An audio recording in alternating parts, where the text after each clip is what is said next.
era lo que un día llegaría.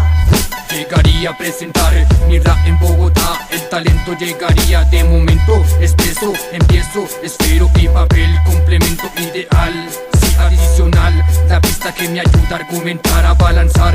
Ámbito social, miles de MCs queriendo ya salir, surgir, las letras que me hacen ya rugir. Atraídos por el arte, pero vengo a demostrarte, no tan solo a confesarte, pero no sé si falle, aunque la gente engañe. Vive quien resiste, existe un movimiento firme. No sé si los conoces, pero en esa irrealidad se enfocan. La gente que pasa crítica no sabe el esfuerzo que tengo que hacer, amanecer. Yo tengo que conocer cultura, sí, literatura. Al parecer es mi locura que me lleva hasta la luna, mi mayor fortuna.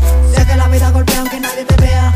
Ando emocionado, un poco relajado, con el beat inactivado. Sé que una locura es más que una fortuna, llamada amargura, que ya no le tienen cura.